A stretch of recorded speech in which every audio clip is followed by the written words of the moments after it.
तो आज हम एक बहुत ही सीधे और शायद कुछ लोगों के लिए कड़वे सच पर बात करेंगे। ये उन लोगों के लिए है जो मेहनत तो करते हैं लेकिन मंजिल के दरवाजे पर दस्तक देकर लौट आते हैं। आज हम उस एक शब्द की गहराई में उतरेंगे जो हमारी नाकामयाबी को छुपाने का सबसे खूबसूरत बहाना है, ऑलमोस्ट, यानी लगभग। लगभग एक ऐसा शब्द जो सुनने में तो बहुत दिलासा देता है लेकिन असल में हमें उसी जगह पर रोके रखता है। बिल्कुल। हमारे पास जो सोर्स है वो एक बहुत ही पावरफुल स्पीच का हिस्सा है जो इस ऑलमोस्ट शब्द की असलियत को बेनकाब करती है। तो आज की हमारी कोशिश ये समझने की होगी कि ये ऑलमोस्ट का वहम क्या है, सच्ची मेहनत और दिखावे की मेहनत में जमीन आसमान का फर्क क्यों है, और जीतने वालों की मानसिकता असल में बनती कैसे है। हाँ, चलिए इस पूरी बात को परत दर परत खोलते हैं। और इसकी शुरुआत ही एक बहुत तीखे विचार से होती है। सोर्स कहता है कि ऑलमोस्ट वो शब्द है जिससे हमें प्यार नहीं, नफरत होनी चाहिए। हाँ, ये बात सुनने में थोड़ी अजीब लग सकती है। हम तो ऑलमोस्ट को एक सम्मान की तरह देखते हैं। हम दोस्तों से, परिवार से कहते हैं, यार बस 2 मार्क्स से रह गया, या मैं ऑलमोस्ट सिलेक्ट हो गई थी। हम इसे एक बैच की तरह पहनते हैं, ये दिखाने के लिए कि हम कितने काबिल थे। बस किस्मत ने साथ नहीं दिया। और यहीं पे इसका वो मनोवैज्ञानिक जाल शुरू होता है। देखिए, इंसान का दिमाग ना विरोधाभास पसंद नहीं करता। इसे मनोविज्ञान में कॉग्निटिव डिसोनेंस कहते हैं। अच्छा। एक तरफ आपका विश्वास है कि मैंने बहुत मेहनत की और दूसरी तरफ नतीजा है कि मैं फेल हो गया। ये दोनों बातें एक साथ दिमाग में टिक नहीं सकती। तो दिमाग एक कहानी बनाता है इस खाई को भरने के लिए। और वो कहानी है, मैं लगभग जीत गया था। ये कहानी हमारे अहंकार, हमारे ईगो को बचा लेती है। मतलब ये खुद को तसल्ली देने का एक तरीका है ताकि हार की चुभन कम हो जाए। सोर्स इसे मीठा जहर कहता है। उस पल के लिए तो ये हमें राहत देता है, हमें समाज के सामने शर्मिंदा होने से बचाता है, लेकिन लंबे समय में ये हमें सुधार करने से रोकता है। बिल्कुल। क्योंकि अगर आप लगभग जीत गए थे तो इसका मतलब है कि आपकी तैयारी में कोई बड़ी कमी नहीं थी, बस थोड़ी सी किस्मत खराब थी। और अगर किस्मत खराब थी तो आप अगली बार भी वही गलतियां दोहराएंगे, ये सोचकर कि शायद इस बार किस्मत साथ दे दे। हाँ, कि इस बार लक फेवर कर जाएगा। एग्जैक्टली। सोर्स एक बहुत चुभने वाला शब्द इस्तेमाल करता है, मक्कारी। वो कहता है कि ये ऑलमोस्ट का पर्दा हमें अपनी ही मक्कारी, अपनी ही कमियों को देखने से रोकता है। ये बहुत गहरी बात है। जब तक हम आईने के सामने खड़े होकर खुद से ये नहीं पूछेंगे कि क्या सच में मेरी तैयारी 100% थी, तब तक हम उस ऑलमोस्ट के चक्र से बाहर ही नहीं निकल पाएंगे। और ये सवाल हमें हमारी चर्चा के दूसरे और शायद सबसे अहम हिस्से पर ले आता है, हमारी मेहनत की परिभाषा। हाँ, जिसे हम मेहनत, स्ट्रगल या घिसना कहते हैं, क्या वो वाकई में मेहनत है? सोर्स यहाँ एक बहुत ही जानी पहचानी तस्वीर खींचता है। एक एसी या कूलर वाले कमरे में बैठे हुए, अच्छी सी मेज कुर्सी पर बगल में चाय का कप है और सामने 12 घंटे से किताब खुली पड़ी है। बीच बीच में फोन पर नोटिफिकेशन चेक हो रहे हैं, सोशल मीडिया स्क्रॉल हो रहा है, भविष्य के सपने देखे जा रहे हैं, और दिन के आखिर में एक गहरी संतुष्टि है कि आज मैंने 12 घंटे पढ़ाई की। सोर्स सीधे पूछता है, क्या ये सच में मेहनत है? ये काम के भ्रम में जीने जैसा है। इसे शैलो वर्क या मतलब दिखावे की मेहनत भी कह सकते हैं। आपने समय तो बिताया है, लेकिन उस समय में कितनी गहराई थी, कितना फोकस था, ये असली सवाल है। इसके ठीक उलट एक कॉन्सेप्ट है डेलिब्रेट प्रैक्टिस का, यानी सोची समझी केंद्रित मेहनत।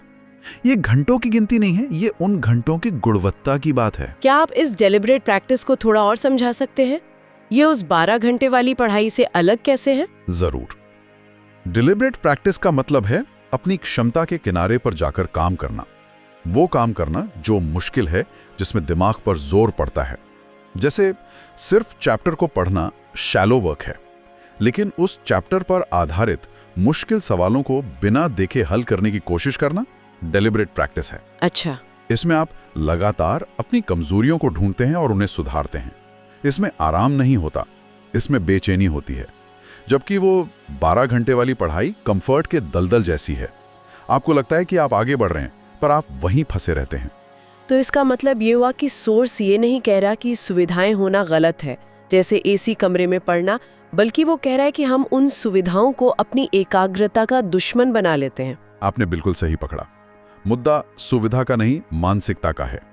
असली मेहनत एकाग्रता और अनुशासन की मांग करती है, चाहे आप एसी कमरे में हो या स्ट्रीट लाइट के नीचे। सोर्स का असली निशाना उस धोखे पर है जो हम ना सिर्फ खुद को बल्कि अपने माँ बाप को भी देते हैं। उन्हें लगता है कि हमारा बच्चा 12-14 घंटे पढ़ रहा है, वो हमारे हाईलाइट किए हुए नोट्स देखते हैं, हमारी महंगी स्टेशनरी देखते हैं और उन्हें गर्व होता है। लेकिन वो ये नहीं जानते कि ये सिर्फ मेहनत का दिखावा है, असली मेहनत नहीं। और ये दिखावा हमें उस असली प्रतियोगी से मीलों पीछे कर देता है, जिसकी तस्वीर सोर्स आगे पेश करता है। वो तस्वीर जो हमारे आरामदेह स्टडी रूम से बहुत अलग है। कोई जो गांव में स्ट्रीट लाइट के नीचे पढ़ रहा है, या कोई जो दिन भर की नौकरी से थक कर चूर होने के बाद रात में अपनी थकी हुई आंखों से किताब के पन्ने पलट रहा है। यहाँ पर सोर्स सिर्फ एक इमोशनल तस्वीर नहीं बना रहा, वो एक बुनियादी फर्क बता रहा है। वो कहता है कि उस इंसान की जिद तुम्हारे इंटरेस्ट से बहुत बड़ी है। जिद और इंटरेस्ट, हाँ, इंटरेस्ट या रुचि तो किसी भी चीज में हो सकती है। आज क्रिकेट में है, कल किसी और चीज में होगी, ये आती जाती रहती है। लेकिन जिद एक जुनून है, एक ऑब्सेशन। वो एक ऐसी आग है जो हालात की परवाह नहीं करती, जो बुझती नहीं। सोर्स की एक लाइन है जो इस फर्क को बहुत खूबसूरती से बताती है। जब तुम थक कर सो जाते हो, वो तब शुरुआत करता है। ये लाइन पूरी कहानी कह देती है। जब हमारा शरीर और दिमाग जवाब दे देता है, जब हमें लगता है कि आज के लिए बहुत हो गया, तब किसी और के लिए असली डिलिबरेट प्रैक्टिस का समय शुरू हो रहा होता है। सही बात है। क्योंकि उसके पास कोई प्लान बी नहीं होता, वापस जाने का कोई रास्ता नहीं होता। उसके लिए ये करो या मरो वाली स्थिति है। जबकि बाकियों के पास 1000 बहाने होते हैं। पेपर थोड़ा मुश्किल था, मेरी तबीयत ठीक नहीं थी, इस बार नहीं तो अगली बार सही। हाँ, ये सारे बहाने, यही 1000 बहाने ऑलमोस्ट की दीवार खड़ी करते हैं। और जिसके पास कोई बहाना नहीं होता, सिर्फ एक लक्ष्य होता है, वही उस दीवार को तोड़कर जीत तक पहुंचता है। और जब वो दीवार नहीं टूटती, तब आता है वो दिन, वो रिजल्ट वाला दिन। सोच हमें उस पल की कल्पना करने को कहता है जिसका इंतजार महीनों या शायद सालों से होता है। फाइनल रिजल्ट की पीडीएफ आती है। आप कांपते हाथों से वो फाइल खोलते हैं, सर्च बॉक्स में अपना नाम या रोल नंबर टाइप करते हैं और स्क्रीन पर लिखा आता है नो मैचेस फाउंड। वो एक पल जब दिल एक धड़कन चुक जाता है। आप शायद सोचती हैं कि कोई स्पेलिंग मिस्टेक हो गई होगी। आप फिर से चेक करती हैं, धीरे धीरे एक एक अक्षर, लेकिन नाम नहीं मिलता। और उस एक पल में कमरे में एक भयानक सन्नाटा पसर जाता है। सोर्स कहता है उस सन्नाटे की कल्पना करो जब आपके माँ बाप के चेहरे पर जो उम्मीद की चमक थी, वो अचानक खौफ और निराशा में बदल जाती है। ये हिस्सा वाकई बहुत भावुक करने वाला है। वो कहते हैं कि आपके माँ बाप शायद कुछ नहीं कहेंगे। माँ शायद सिर पर हाथ फेरकर बस इतना बोलेगी, कोई बात नहीं बेटा, अगली बार हो जाएगा। लेकिन उनकी वो खामोशी, उनकी वो न कही गई बातें आपको अंदर से तोड़ देंगी। ये जिंदगी भर का अफसोस बन सकता है। वो एक बहुत कड़वी लेकिन शायद सच्ची बात कहते हैं कि तुम उनके बुढ़ापे का सहारा नहीं बनोगे, तुम उन पर एक बोझ बन के रह जाओगे। बहुत हार्ड हिटिंग है ये। हाँ, जिंदा तो रहोगे, लेकिन अंदर से एक रिग्रेट के साथ, एक काश के साथ पूरी जिंदगी जियोगे। काश उस दिन थोड़ा और पढ़ लिया होता, काश वो फोन बंद कर दिया होता। ये एक बहुत शक्तिशाली मानसिक तस्वीर है। इसका मकसद डराना नहीं बल्कि जगाना है। ये हमें उस भविष्य की एक झलक दिखाकर आज ही एक्शन लेने के लिए मजबूर करती है। ये उस ऑलमोस्ट के धोखे से निकालकर उस कड़वी हकीकत के सामने खड़ा कर देती है जिसका सामना हमें कल करना पड़ सकता है। ये पूछती है कि क्या वो दिन देखने की हिम्मत है?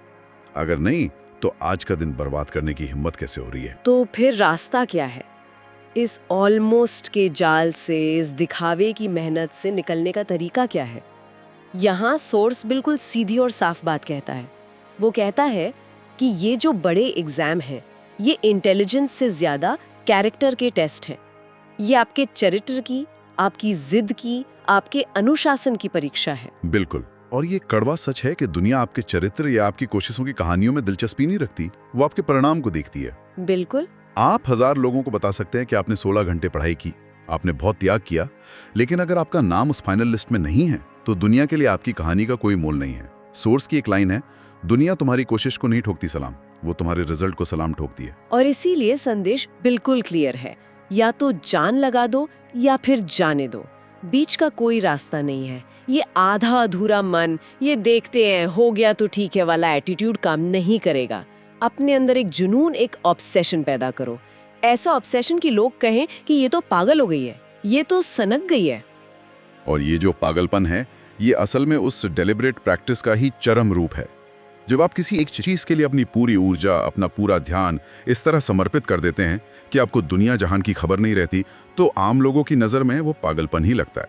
सही बात है। लेकिन इतिहास गवाह है, बड़े लक्ष्य ऐसे ही पागलपन से हासिल किए जाते हैं। ये जान लगा दो का मतलब अंधाधुंध मेहनत नहीं है, बल्कि एक स्मार्ट, फोकस्ड और जुनूनी कोशिश है। सोर्स की अंतिम पंक्तियां सब कुछ समेट देती हैं। वो कहते हैं, खुद को इस आग में झोंक दो, सूरज बनना है तो जलना पड़ेगा, खुद को उस भट्टी में तपाना ही होगा, क्योंकि ऑलमोस्ट की कोई औकात नहीं होती।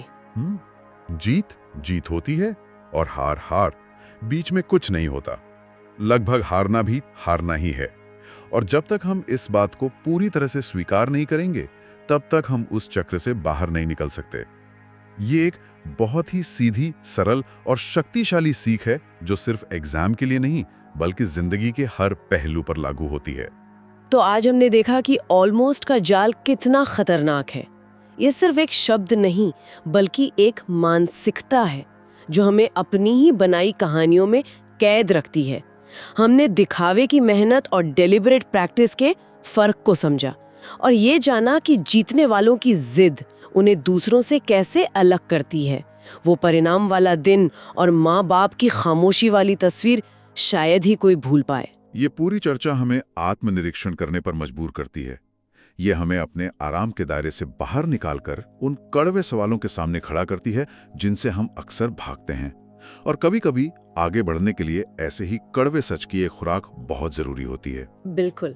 और इसी के साथ हम आज की इस चर्चा को समाप्त करते हैं, लेकिन श्रोताओं के लिए एक अंतिम विचार छोड़कर जा रहे हैं। सोर्स जुनून और ऑब्सेशन की बात करता है जो किसी बड़े लक्ष्य को पाने के लिए जरूरी है। पर सोचने वाली बात यह है कि कोई इस आग को अपनी ऊर्जा कैसे बनाए बिना इसमें जलकर राख हुए। एक स्वस्थ जुनून और एक विनाशकारी सनक के बीच की वो बारीक रेखा क्या है और हम उसे कैसे पहचाने, इस पर जरूर सोचें।